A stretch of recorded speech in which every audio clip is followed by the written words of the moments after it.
Hey there, it's Jimmy again, and have something kind of interesting. This is what I call the saddest GTI generation of them all. This is, of course, the Mark III Golf GTI. And, well, the GTI is obviously a hallowed name in these performance circles. They are fantastic vehicles. The Mark III, yeah, maybe not so much. So let's take a quick look at this one. So this is a 98 GTI, and in 98, well, 98, when the GTI was released for this third generation, it really was no more than a trim package of the Golf. There wasn't much to differentiate it. It just wasn't great. I mean, let's go back. Originally, the GTI came out in Europe. It was a higher performance version of the original Golf Rabbit in the US. Eventually, the US got the Rabbit GTI for 83, had a more powerful engine, bigger wheels, better seats, better suspension, fantastic vehicle. Then the Mark II came out for 85, again, better than a Golf, better engine, or slightly more powerful engine, better suspension, better everything. Then Mark III happened, and VW's kind of lost the plot. So the Mark III Golf was released in, 93?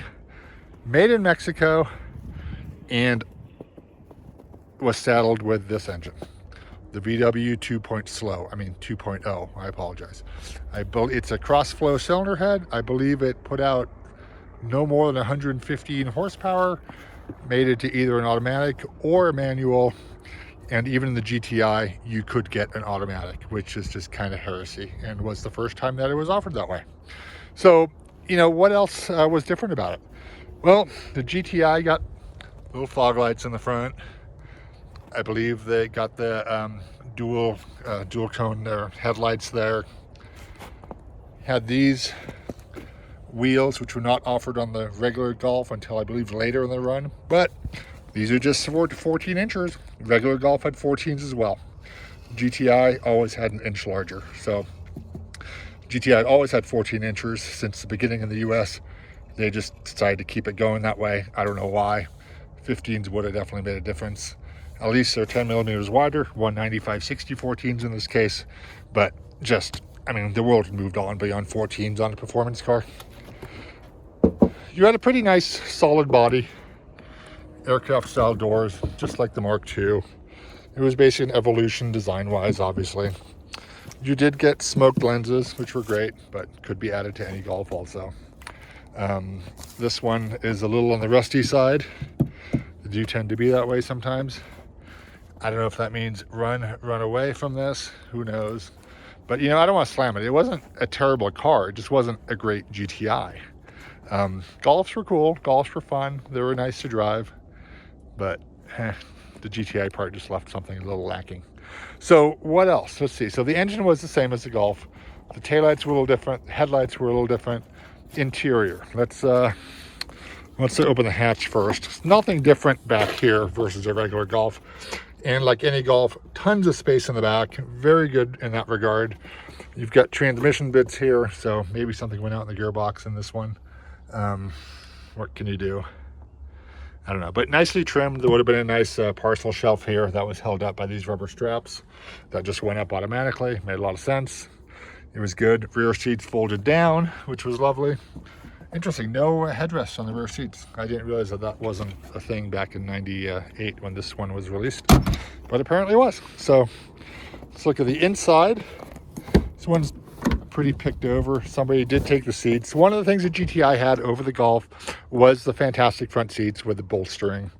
Very comfortable, great for long distances. Very nice in that regard. So shifters here. This is 5-speed.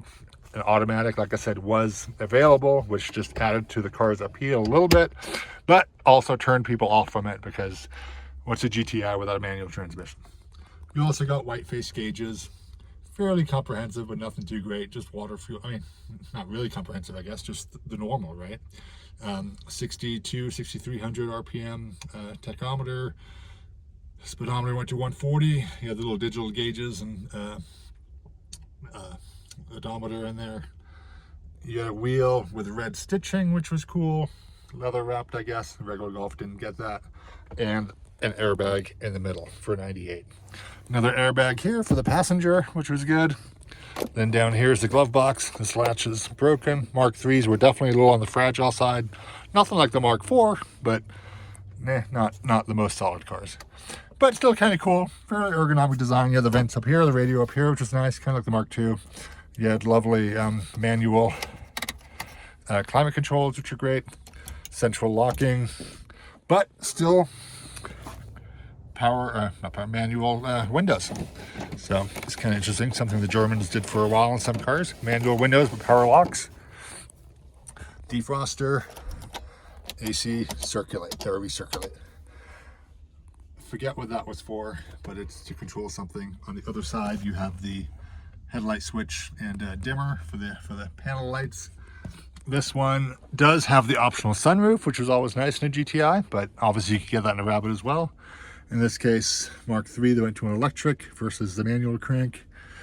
And how many miles are on it? Oh, we can't see the miles, but we can see a service sticker. So this says it had or needed service at 151,000 miles, but that was back in 2012, 10 years ago. This car has not been here for 10 years.